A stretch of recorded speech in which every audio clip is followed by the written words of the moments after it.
This is the GV Podcast, a variety review podcast featuring two of the three idiots giving their thoughts on cartoons and anime. This is an opinion-based podcast, and there's no way we're saying our thoughts and opinions are objective. Keep this in mind and enjoy the show. I'm gonna go to the sky now! These clouds are very friendly! No, they're not. Oh. Skypiea! Oh, such a good arc. Oh my god. I love this so much. Let's get this out of the way. This is an awesome season of One Piece. Welcome back, everybody. I'm Duke. I'm Mayhem. Jinzu! Now, let's go ahead and give our non-spoiler thoughts about the Skypiea Saga. Yeah, Skypiea started off way differently than what I was expecting. What it turned out, definitely different than what I was expecting. Yes. Classic Oda. Everything about this story was was a twist reveal that if not at every turn, almost every every part, you got to be ready for it. Yeah. I'm going to go ahead and give a very, very, very quick thought. People, why do you skip this? People skip this one. Are you serious? When I had a friend from Florida who was watching One Piece, and she gave lots of her thoughts on it because she's also a writer. And she told me that she liked Skypiea the least because it felt the least impactful. And it was too long. They stretched it out. It felt like it was stretched out for too long. There is one area where I would agree with that, but everywhere else, no. No. This adventure is really important, and I think one of the more important things about it, and I think the reason why people kind of overlook Skypiea is because after Skypiea, shit gets real in the One Piece world. Shit starts going down in the One Piece world. That the world shit that's happening in the world starts happening that the Straw Hats have to kind of deal with and go through. As opposed to the Straw Hats going as opposed to the Straw Hats just going somewhere, having an adventure, and being like, oh, this is what's wrong with this place. Let's just fix it. Let's fix it. I'm going to give a quick spoiler for not the show itself, but for our layout for the next bit. Yeah. Basically, One Piece, we're not watching the whole saga next time. We're watching only half of it because of how big it is. Oh, wow. It's a large arc. It's basically, I aim for it to be about 60 episodes at most we usually watch. Yeah. Next arc is about 60 episodes twice. It's double that. So it's double. Yeah. Okay, gotcha. The first half of the arc is... That's the thing. One thing I do appreciate is that One Piece, when it comes to these arcs, early on, it's usually 60 episodes, and then some little break, 60 episodes. Okay. Yeah. That's one thing I really do appreciate. All the arcs we've been watching now, it's been 60 episodes for the East Blue, 60 episodes for Alabasta, 60 for Skypiea.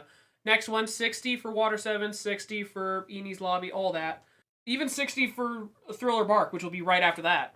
Yeah. I'm so excited to watch Thriller Bark. I'm so goddamn excited to watch Thriller Bark. I haven't gotten there yet, man. You haven't! Oh my god! I keep seeing more and more clips. That's the one arc that, I know of, but have not been able to sit down and watch. It's so good. It is. Interesting. Everything... This is the thing I love of One Piece. Every chance you get, there's this moment of, oh, that's not very big, and then you find out, 500 episodes later, that is one of the most important things ever.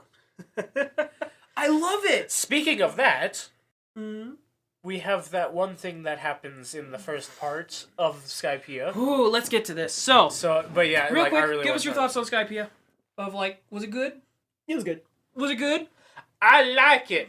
Was it good? Yes! Why are you talking to yourself? Because I'm excited. This room is empty. You're the only one in here. Duke, we haven't been here for weeks. We died in the car accident. We died in the car accident. You have to let go. You have to forget about it. Never! My co-host. So...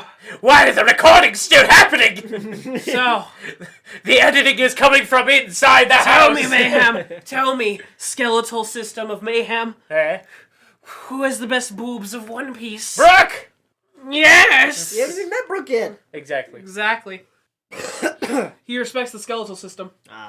Because he's a skeleton. Because I was continuing the joke. Anyways, I was continuing Anyway, the so, One Piece, we get the scrapyard thing of basically, we start off with a massive ship just falling from the sky. falling like just a giant ass ship just dropping from the sky, and it's been up there for 400 years. Another massive ship rolls up and is like, yeah, we're the scrapyard people. We go in and we grab treasure from the bottom of the ocean. And it's this monkey. Yeah, it's a monkey dude, and you're confused of like, I have no idea what this is, but this is interesting. Let's go ahead and see where this goes. My, what a And then it just goes on, and you feel like, oh, good heavens! Yeah, this is fully go. it goes on, and you feel like, was there no point to that? Okay, that's fine. But then it moves on, and as they're talking with these people, this massive storm is above them, as they see colossal forms above them. Yeah, they have the appearance of monstrous angels, and How'd you feel in that? I overlooking the PlayStation 1 graphics, I about shit myself. Yeah, no, it had, like, this season is finally where they're starting to use some CG, which does get better with time, obviously. Oh, yeah. Naturally. From But, early 2000s man. to 2010s, yeah. It was pretty good for early 2000, I'll say that. Like, in comparison to other stuff at that time, pretty good for early 2000. Okay. Anyway, we head off to an island known as Jaya, but as we're heading there, we get a bunch of weird little notes during this episode. Like, there's this sniper that shoots a bird just above where the Straw Hats are. When they get to the island... Before they even see the island. Before they even see the island. And it's like, okay, that's interesting. We go to the island, and there's this wrestler dude who's just on top of a building challenging people, just nonstop. There's this guy who's just like, please help me, I'm dying, and then like take this apple as a reward. Turns out it's a bomb, and they throw it away, and then they bomb a building. I saw it for the first time, and I did think this was a weird start. I was like, what the hell is the point of this? Like, who are these people? I don't care. Yeah. And then we go inside the building, and... The tavern. And we get this moment of this massive dude, way bigger than Luffy. Just kind of repeating the same stuff that Luffy is saying, but opposite. Yeah, he has opposite of like, opinions. oh man, this is a great cherry pie. This is an awful cherry pie. The only food that Luffy's ever hated. Yeah. It's like, oh man, this is great beer. This is awful beer. What, do you want to fight? Yeah, I'll fight you. And it was this whole enjoyable thing. And they started kicking it off of like, they seemed to be having fun with each other for a second. Yeah. And then the big dude just leaves. And as he leaves, another guy comes in who was, what, Bellamy was his name? Bellamy the Some hyena. asshole comes in. The hyena. and buys Luffy a drink to seem nice. Who totally isn't voiced by Buggy the Clown's voice actor. Totally not. Actually, I don't think he is. He sounds a lot like him. Yeah, but that's kind of the aim. Basically, there's a clown and then there's the hyena. But we meet Bellamy the hyena, who starts a fight with Luffy and basically tells him that all these dreams he has are bullshit and the age of dreams is over. Oh, yeah. And it's this whole dramatic thing. And Luffy and Zoro stand their ground and refuse to fight on that ground. Yeah, they take every hit that they give them. They get messed up. It's crazy, and like you see Nami just absolutely in tears from this, but it's just such a good scene of like just them showing how much more powerful they are. And it then goes on, and Nami, once they're like thrown out the building, and like one douche says like, hey, how about I buy you? Like horrible thing. She moves on with the two of them on her shoulder, and she walks out the building and says like, come on, you guys lost that fight. What were you thinking? And out comes this dude. I'm going to look up the speech because I want to read this word for word. It was the same guy that Luffy was having the disagreements with, and he's sitting there out in the middle of the in front of the tavern, and then he starts giving this speech that's actually like really good. It is perhaps like that was a moment that I didn't expect, and when it happened, I was just sitting there like, holy shit. Let me pop this up once again. This is like, I don't want to give disrespect. But like this entire thing is before the actual Skypiea, but it's just as good, I would say. Like, the setup is just as good. And it's not set up for Skypiea, it's set up for after. Yeah. Like, I won't do the whole speech, but it was just this whole thing of, like, you guys don't understand. Those two won that fight. Those two won because sometimes a fight's not worth having. And he ends it off talking about dreams and how, like, people should still be able to, like, keep dreaming higher and further.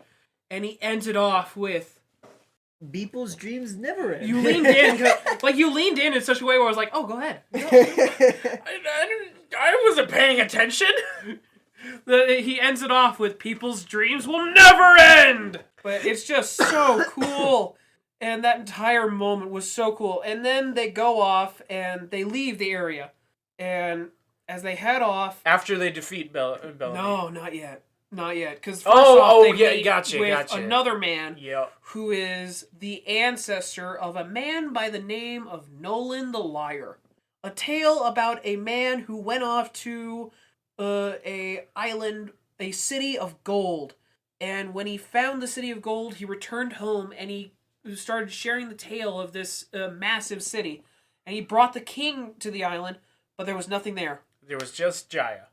And he, even when he was sent to be executed, till his dying breath, he claimed that it was there the entire time. Well, this guy, the descendant of Nolan the Liar, the old man, he's been basically spending his entire life.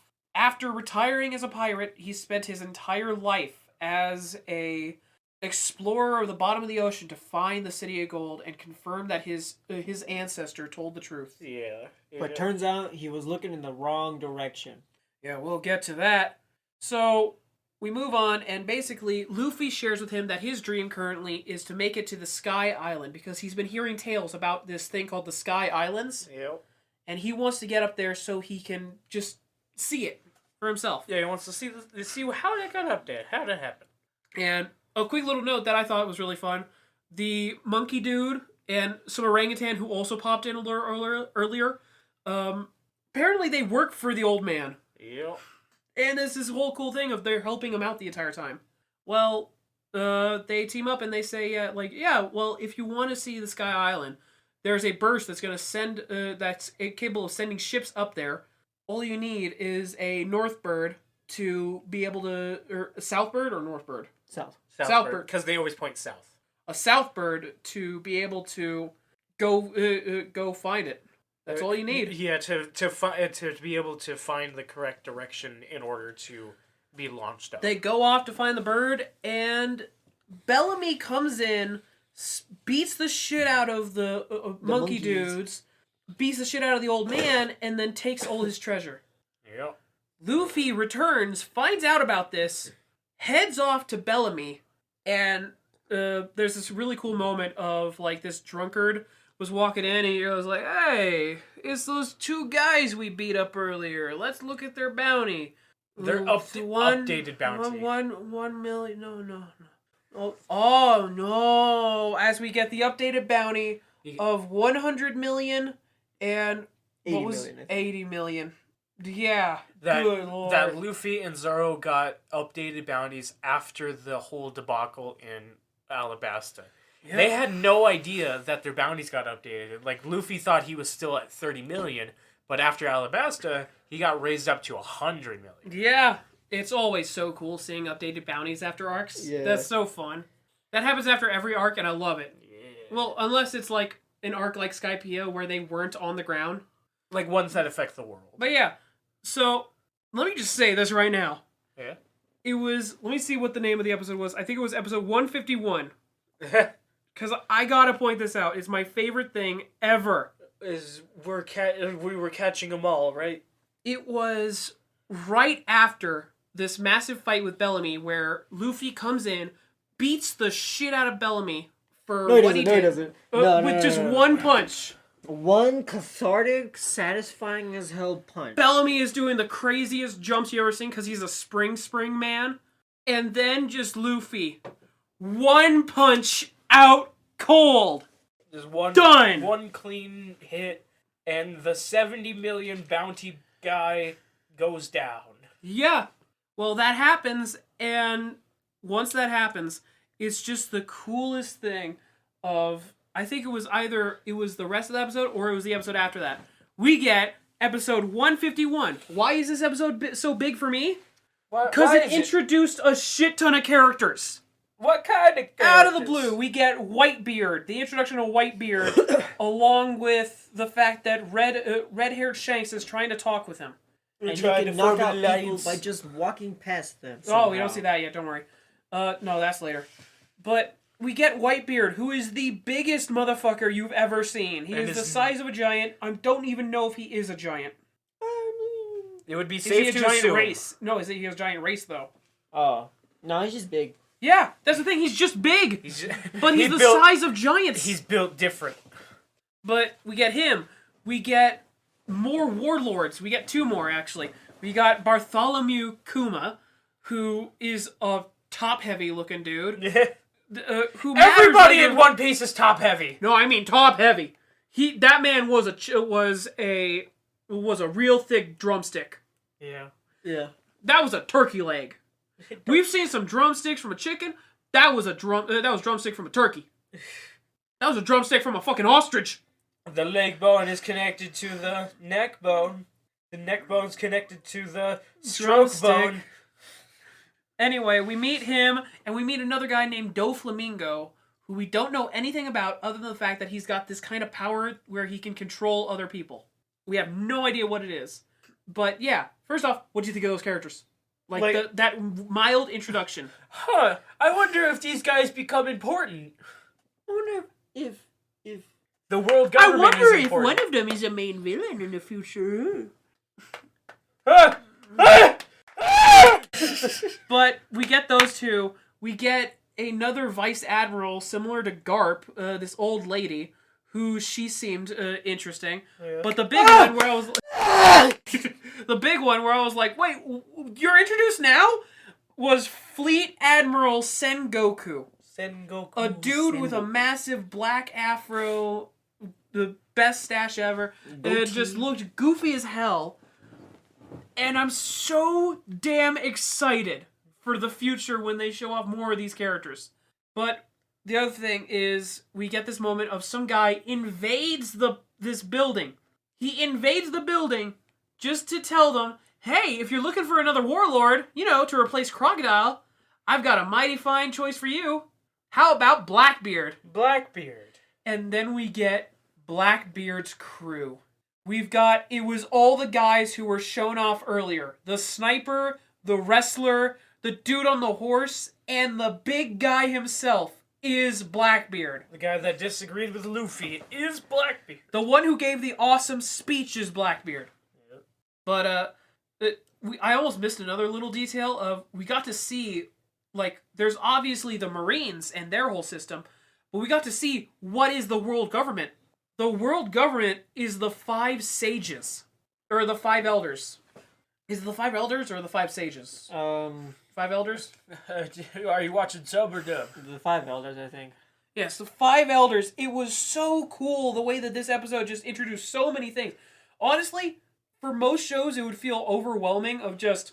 Basically, it was pow, pow, pow, pow, pow, pow, pow, pow. It's like if in Dragon Ball you instantly learn about after King Yenma, in the same. You then see Frieza, episode, you then see Cell, you then see Majin Buu, and all of them right then and there. That's what it really is. And the Kais. No, then Beerus pops up. Yeah, all in that one episode of Dragon Ball. I wish Dragon Ball had that kind of setup. Fuck. Yeah. I wish Dragon Ball had the same amount of consistency. Fuck. Anyway, very good episode, very fun. And then we move on and we get to the point where they're heading off to the Sky Island. And Blackbeard is chasing after him. He fails on this really massive raft. It was just a raft that was like a ship. Yeah, I like that little detail. That was fun as hell. But it fails. Blackbeard isn't able to get them. And then you have... Oh, God, what was it? They get shot up into the air, and they manage to go to the Sky Islands. Skypiea. Right off the bat, they get attacked by a gorilla. Yeah. Yeah, they get attacked but by not the animal. The fighter. So yeah. So the Sky Knight. The Sky Knight, gone for. They got blasted up by Gorilla, and then the Sky Knight appeared and saved them. Yeah. And there's so Pierre! Pierre. Jesus Christ, every time I think of Pierre. So Sky Knight, we get this mention that basically, once we get to the Angel Beach, we get this mention that basically there is this guy in control of everything. Well, wait, we should say how the sky world works, where there are island clouds, which clouds are clouds that are tough enough for people to walk on. Dense. Yeah, dense enough for people to walk on. There's Ocean Cloud, or whatever the fuck it's called, I forgot. Storm Cloud. Which is regular. I like the different kinds of clouds. It makes me laugh. Like Swamp Cloud. Yeah. Look out for that swamp cloud. Ah! Oh, that wasn't a swamp cloud. That was actually an ocean cloud. I'm sorry. So, let's go ahead and talk about God. Because it's mentioned that there is a man named God. And the only way that we know him is that when Nami rushes off to this massive, normal island area, a man is struck with lightning so hard, smited by God. Yeah. In the coolest animation ever. Yeah, the lightning looks really good. Yeah. I love good-looking lightning. Lightning is my shit. We meet the Skypeans. We meet the Shandorans, the island of Shandora. Chandra. So we behold the island of Shandora, a massive piece of land that was shot up from the ocean floor. The rest of Jaya. The rest of Jaya all the way up to Skypiea. Which the reveal was done very good.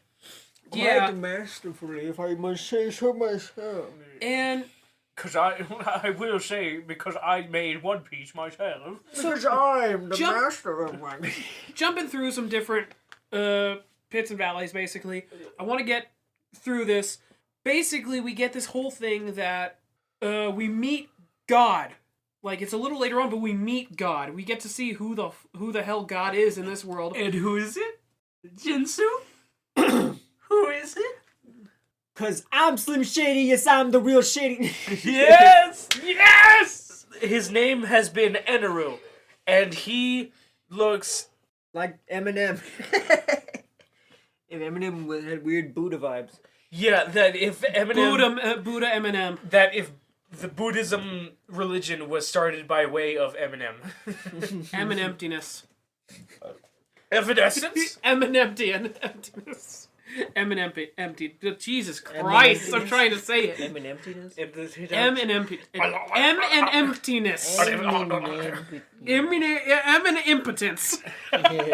an enemy.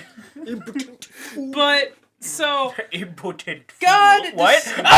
God decides that he's going to have a tournament with all the different people on the island, and basically makes it that each of them fight continually. Problem is that he has Haxon and is God, and therefore can restart his own heart. It leaves off with 5 people being, 6, because it's Chopper, Nami, Zoro, Robin, the Sky Knight, who... Chopper's fucking dead. Yeah. Sky Knight, who was revealed earlier to have been God previously, before Eneru came in. Or Enel. How do they say it? Enel. But they can't say the L, so it sounds like Ru. So it's Eneru. And in the Japanese, or in the English dub, they just say Eneru. Yeah, they go with the fucked up version. Yeah. Which I kind of like. I'll be honest. Eneru, I kind of like that name. Eneru. Yeah. It's also very funnily close enough to Eminem. Yeah. Well, we meet... Yeah, so we meet God. He has all these different people in front of him, including the previous God, 4 members of the Straw Hats, and the gorilla from the first episode, I believe. With his laser bazooka! With his laser bazooka, who turns out to be one of the main people from the Shandorans, the people who originally owned the island. The Giants? Yeah, the Giants, basically. Are you a true giant? They're Jamaicans. Are you a real Giants fan? They're actually Jamaicans. But I like that. San Diego Giants. Giants. No, it's the San Francisco Giants. That's what I meant, my bad. The Giants. San Diego's the Padres. The Virginia Giants, so when it's abbreviated, it's Vagiants.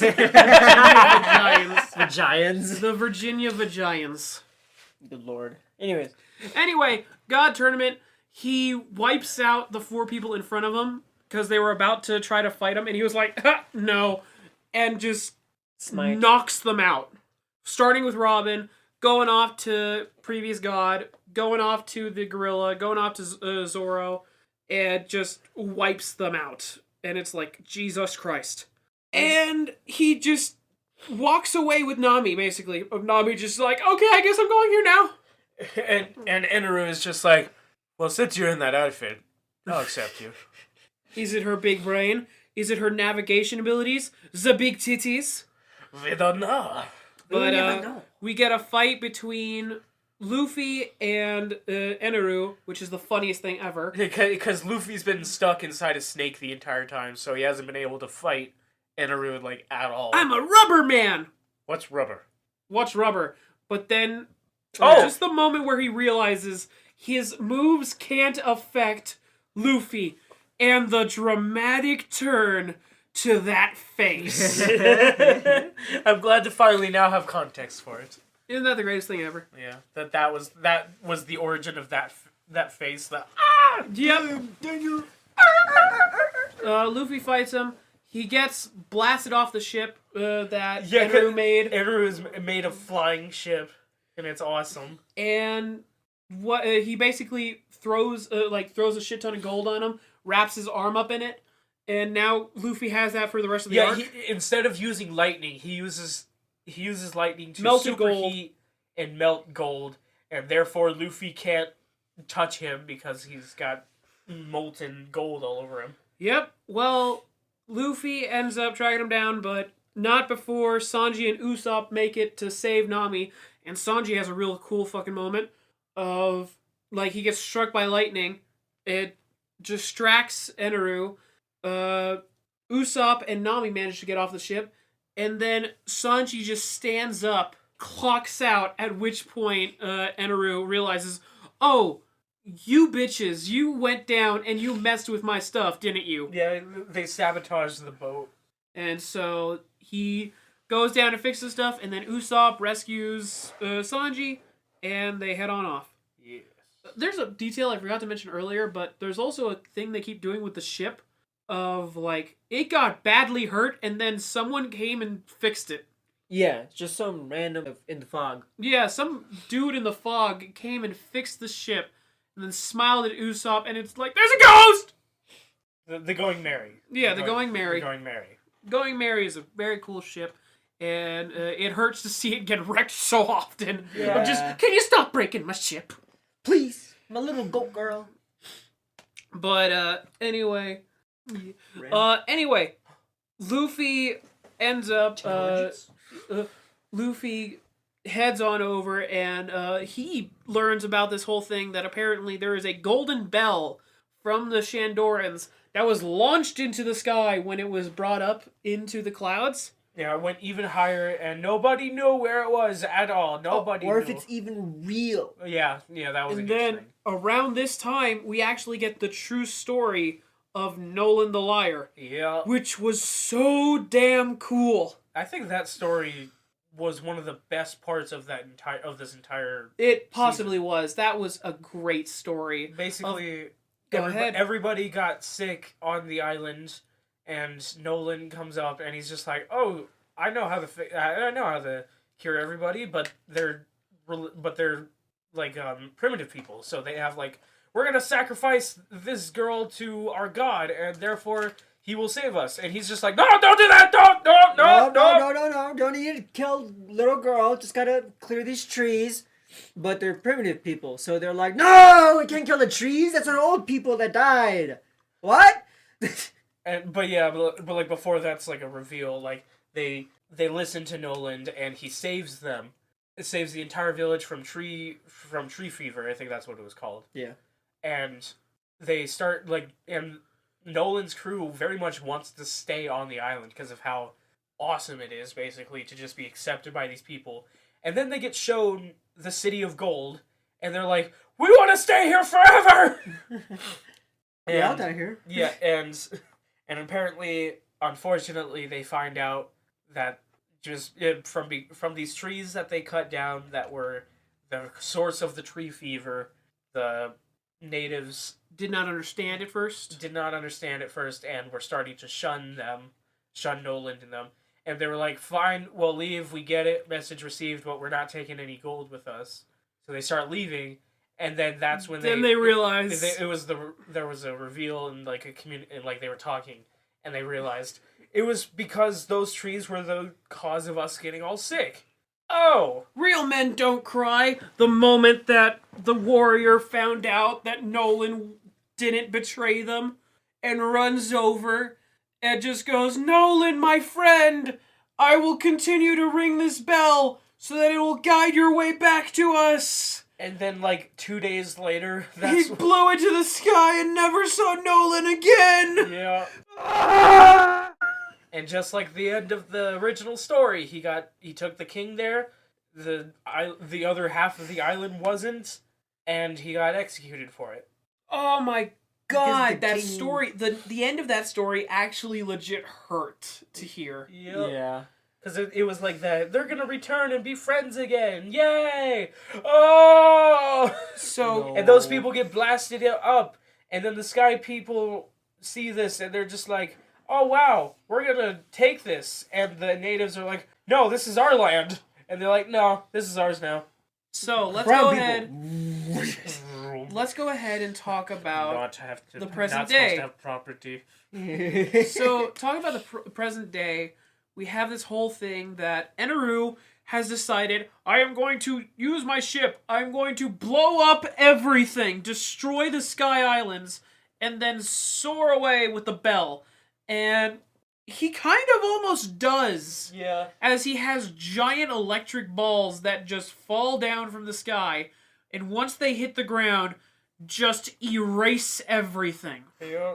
Can you imagine seeing that in the future? And in this disaster... Updated animation. Oh, yeah. And in this disaster, the Sky People work together with the Shandorians, and everybody, and mainly everybody, escapes with their lives, I'm pretty sure. Like, the death ratio would have been far worse. Oh, yeah. Well, it's One Piece. Not many people really die too often. Yeah. But yeah, unless it's backstory. Intensity got higher and higher, and it's just like, what's happening? Oh my god! But, yeah, we get that whole thing, and then Luffy and the crew are talking to the warrior dude, and they say, I'm gonna ring it for the old man to prove that Nolan wasn't a liar. And the warrior just begins to tear up as he goes, is it really true that down there is an ancestor of Nolan? And he says, please, go up there and ring the bell for him. Yeah. And he rushes up, he goes all the way up, he brings in his golden ball arm. And used to beat Enel's ass. He uses it because of the fact that it conducts electricity, and just launches it at Eneru, who's gone into a new form, this massive Buddha form. Mm-hmm. And he rings his lights as he rings the bell. Yeah, and obviously... It sounds out. Yeah, it sounds out, and you can very much hear it from the surface. We get the coolest moment when you go to the surface and we see them all like being so happy that they hear the bell, understanding that the Sky Islands are real and that the Golden City is above them. As they begin to explain the giants at the beginning of the arc, those angels were Skypeans all along. The shadow being like basically broadcast through the clouds, grown. It's a whole thing. It's weird. The landmass had a shadow that projected onto the ocean floor, on the ocean floor thing. And the shadow of it was in such a perfect position that if you ever went to that area, it had the appearance of those angels. And those then giants. We see it. A massive Luffy celebrating. Yeah, then a massive Luffy. It's just like, oh my god, he's trying to kill us! In the sky after ringing the bell. And good That was such a good shot. Oh, that was such a good moment. Yeah.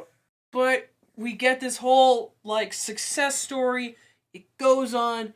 And one of the last little bits for Eneru is that when he makes it off his ship, And this is the funniest thing. He goes off with his ship and he goes, "Yes, but now for my true goal, to make it to the one place that they can't get me, the moon!" He just sails off. That was so funny. Yep. That was hilarious, and if there was somebody that could get there, it would be... I can't believe this. It's not an episode yet, but apparently the cover stories for, like, some older chapters, like, it's been around for years, apparently. Yeah. There's a cover story of his adventures on the moon. Yeah.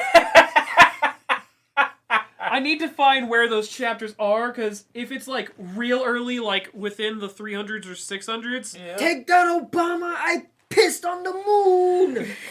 You never had the cheese I wanted! The Nell Moon Adventure. I'm gonna look that up. But yeah, it's so good. And then we get the ending of the story where they have the massive celebration with people. And then they pull up the bell. And Robin is very interested because early on she figured out that a poneglyph was there. And so she went to see the poneglyph. And the thing that it mentioned, it wasn't anything too crazy about it because she says the poneglyphs are the way that you discover more about the Void Century, is what she says. Yeah. Yeah. Something called the Void Century. Yeah. I gotta say, Jinzu, do you think that I can mention the cover story? Because I know that usually the cover stories are canon, but since it's not been revealed yet in the show, but it was revealed in like chapter 300, should I mention the cover story? I think it's fine. Okay, so the cover story.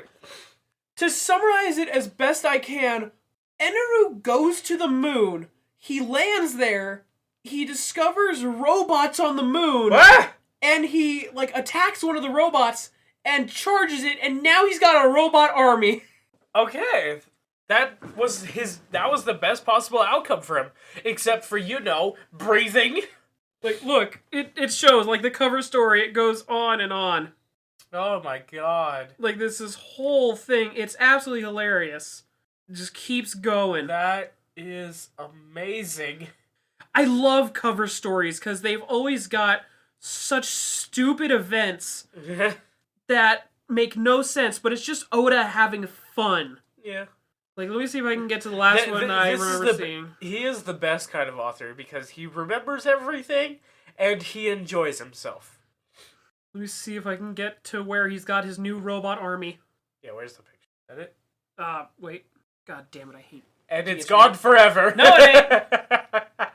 But yeah, I just love this so much. It's so damn funny. Oh, behold. Where is it? There it is. Oh my god. They look like, Chopper? Yeah. Why do they look like Chopper?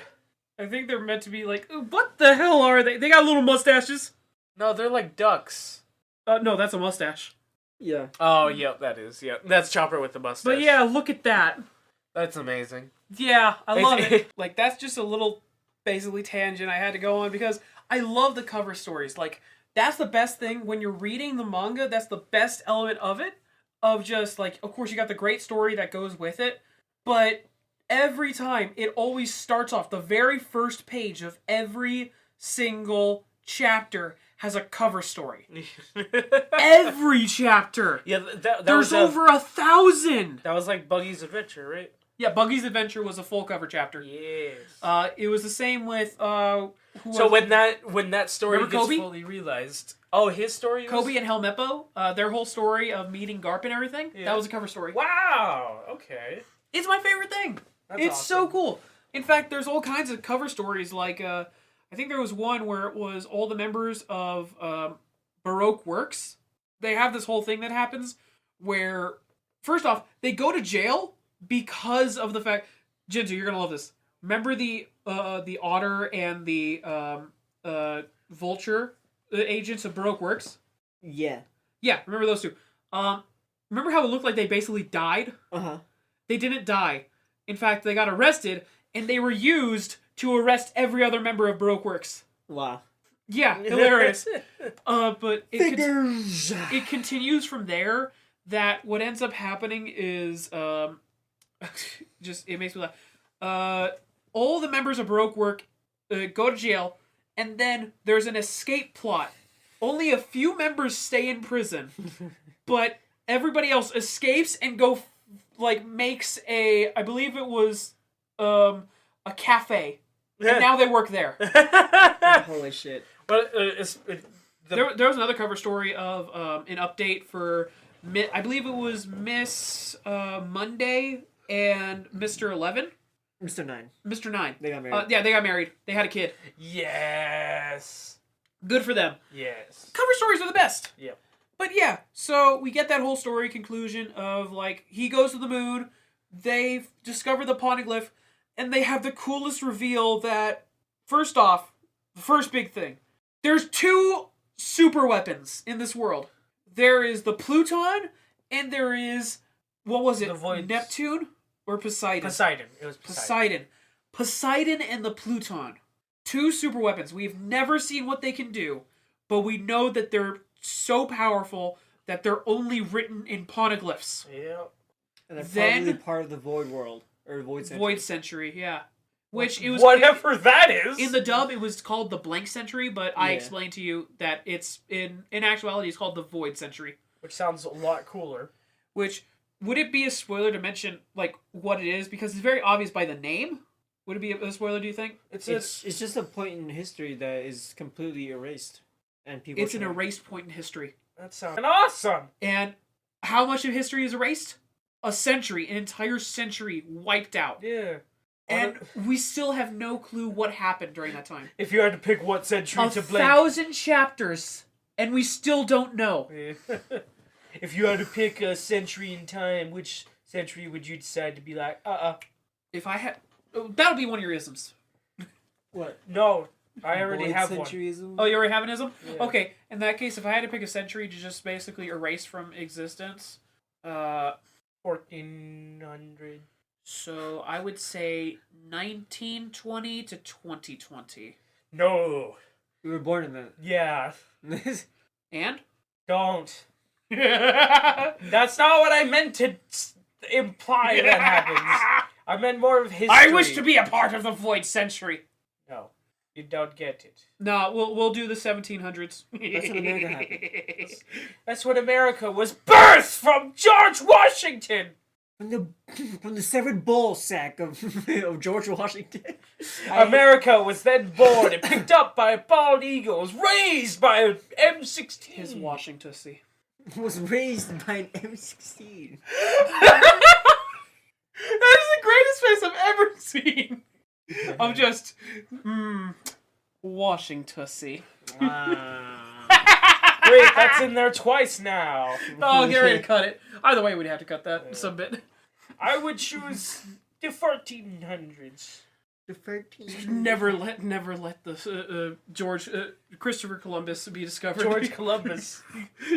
George Columbus must die. Christopher George Washington Columbus III Jr. Lincoln. Obama. Obama's last name Was it? was Columbus. It's in the Void Century! Oh my god. It's only written in the poneglyphs. Even then, we don't know how to pronounce it. Okay, there's a question. Who would be, like, if you had to pick a modern person, who do you think would be the equivalent of Gold Roger? Elon Musk. Yeah. Because he's the person that would do something like that. No, you know what? Hear me out. Elon Musk is Whitebeard. Mars. While Elon Musk Jeffrey is Bezos is Shanks. Gold Roger. No. Jeffrey Elon Bezos. Musk has to be Ken Roger because Bezos didn't send a car to space. He just uses his workers' money to go to space. That's different. So anyway, probably so You much get of to that's gonna watch. be cut. So much of that's gonna be cut, probably. Oh, yeah. But anyway, we end off, and they also discover on the poneglyph is a note from Roger. Written in the same language. Yeah, in the poneglyph, which is only written by very, very few people. Almost no one understands it or can write it. Yeah. Holy shit. And Robin is one of them. Yeah. So that's good to have. Yeah. I like how Robin's technically having her own like side story with the poneglyphs and stuff. And yet it's still part of the main story. It's still part of the main story, but it's just like everyone gets a way to expand the world in their own way, and I love it. Nami gets to expand the money system. And also the maps. And the maps, yeah. But it's just so fascinating the way that every character gets some way to advance the understanding of this world. It's so well done. This is a good D&D party. Yeah. Anyway. Man, I wonder if the party gets more people. They begin to soar down, and they crash back down to Earth, and they're all good, and we're ready for the next story. They're inside an island that has like a cape. That doesn't matter. That's filler. That's filler? Okay. You don't have to worry about that. So they just escaped from there, wherever it is. Yeah. Okay. It was a military base. Okay. But anyway, they killed everybody, left no survivors. Like everybody's dead. Actually, yeah, no. They committed about 27 war crimes. Luffy's now up to 32 alone were from Chopper. Yeah, Chopper has a bounty now. 12 million. Little baby boy. 12 billion? He's actually the new pirate king. Yeah, just to look at like Chopper's like, yeah, for him, and it's just like 12 million bounty. He has committed several war crimes. Several war crimes. His crimes: thievery, assault, tax evasion, healthcare corruption, murder. Characters. Let's talk characters very quickly. In the main group, I wouldn't say anybody really goes through like a big character development. MVP of the season. MVP is fucking yes. The actor fucking. I feel it's the trio. Of Luffy, Sanji, and Zoro are pretty good this season. Oh, they're great this season. Oh! Oh! It felt right. Christopher Sabat saying that is the greatest thing to ever exist, and I will accept no blasphemy. But yeah, like Luffy, like it's still surprising me, like how strong a protagonist, prostate.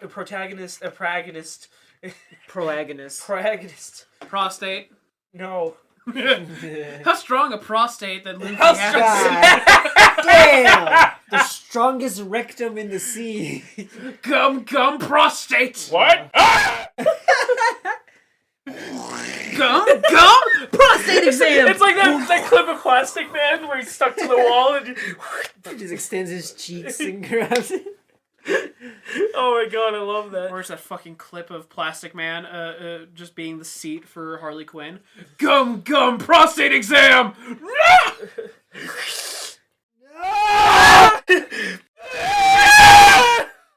I've seen horrors beyond imagination. Yeah. I've seen things that people wouldn't believe. And if I even told you, you would be like, no. And I'd be like, no, for real, it did happen. Because it's trending on Twitter, I'm going to make the joke of just Harley Quinn. Just, Clussy scares me. The Clussy. Oh my god. Shout out it is trending on Twitter and I hate it. That hit the internet like crack hit low-income families. Damn. That's not my words. Oh, of course it is. You said them. Anyway, characters. In that case, America is making. So, anyway, characters. God 1, aka the Sky Knight. Like I keep on the way they keep saying his name. I keep on hearing Godfrey. Gonfall. Okay. His name is Gonfall. What did you think of Gonfall? God. He's he's God now. He's a good God character. Yeah, he's a character that saw a bunch of stuff happen, most of it because of him. He knew Roger. And he absolutely came back from it and was just like, this is wrong, we need to stop this, and we need to be peaceful. And I really much like that. It's really good. Eneru, on the other hand, I think he's one of my favorite villain. I think he's one of my favorite villains now. And just how easily he just comes in and it's just like, what gives you the right to do this? I'm God. Is the voice actor? I'll mention this. Yeah, you go into that. Yeah. Jinzu, who voices Eneru in Japanese? No clue. Oh, you have no clue. Okay. But he is also pretty funny. Well, he's good voice. Oh, good. Here, you know what? Give yourself a minute to look it up. Here, I'll pause. Who is the voice of Eneru in Japanese? Yoshikage Kira. What? JoJo's Yoshikage Kira. Okay. That kind of fits. All right. Okay. So, want to know who he is in English? Ooh. He's Irvin Smith. Oh. He's Irvin Smith. J. Michael Tatum. Yeah. He is J. Michael Tatum. And that is the coolest thing ever. Because, like, I'll be honest, I would never have suspected J. Michael Tatum, who played Irvin Smith, to play Eneru. Like, the moment that he popped up and I heard his voice, I went, no fucking way! Yeah. Mind you, this is the same man who screamed that my soldiers scream. Just my soldiers rage, my soldiers scream, and then died. Obi-Wan. What? He was also Obi-Wan. Oh, J. Michael Tatum was... No, the Japanese voice of the Clone Wars Obi-Wan. Oh, that's awesome. I almost really want to watch Clone Wars in Japanese now. But anyway, holy shit. Just the fact that J. Michael Tatum voiced Eneru is the greatest thing ever. Yep. Great way to recommend this show. Like, you want some good voice acting? Eneru! Yeah. We got J. Michael Tatum. And his power ain't half bad either. Once again, the moment that he... was it him speaking to Nami or something? I think it was him speaking to Nami or something. Of just, who gave you the right to do... who are you? I'm God. I'm God. Just so casually state... It was Robin. It was Robin. He was talking to Robin. And just, he's sitting up there. And it's like, who are you? I'm God. In such a good way. His delivery is in such... Like, his voice with his delivery was refined so well. My voice acting boner has been peaked. Cut! But there's so many characters to talk about. This is such a good season. Go watch it if you haven't. Jesus Christ. Because if you skipped it, you're a pussy. Anyway, final thoughts. If you think that just because it doesn't relate to the world, shut up! Because this is a really good story and you should enjoy good stories. Shove it up your ass. No, don't. Put it on a wall. It belongs in a museum! But yeah, so, give me your final thoughts before we get to your ism. So, my final thought of Skypiea is, what a way to have our characters experience a completely separate part of the world that shows off more of that this world is not just about pirates. That this world isn't just pirates. That there's so much more out there, and it's not even begun how much that there is. How in-depth it goes. In my opinion, this is a good setup for, I know you said, this is, the last silly adventure, basically, for these characters. I'll say this, in my opinion, this is a good setup for there is something bigger out there. Yeah. This is a good setup for that. This is an example thing that shows how big of a threat something that they have no idea what it is can be. Jinzu, your final thoughts on Skypiea. My wallpaper is a picture of Luffy and Gold Roger pointing upwards and going to the sky. Yeah. That's how much I like this part. This is still the greatest thing ever. It's building up in such a way that if you know everything about One Piece, even if you haven't watched it all, if you're one of those people like me who knew everything about One Piece, still go in and watch from the beginning and keep going. Because you get so many bits and pieces of stuff that you would have missed otherwise. That is incredible. I love it. It's worth the rewatch, he says. In fact, I'm going to go out there and probably watch more just after this. No! I will definitely. So, do you have your ism? Yes. Would you rather visit the City of Gold or go to Skypiea? Or visit the City of Gold. No, but Gold. what, the City of Gold while it's on the ground, or Angel Island in the sky. I'd like to visit the sky. The sky would be pretty cool. I would like to go from your setup, Jaya in the past, considering, holy shit, then I could find out more of this world! Hell yeah! The Void Century! Void Century! Void Century! Stop doing that to Secret each other. Century! Stop it! Secret Lord Sentry. Secret, secret, secret, secret, secret, secret. Prepare you for the next arc. Secret, secret, secret, secret, secret, secret. Prepare for the next arc. Okay. Secret, secret, secret, secret, secret. Oh my god, there he goes. Well, secret, secret, secret, secret. No. Ta-da! And die. Not yet.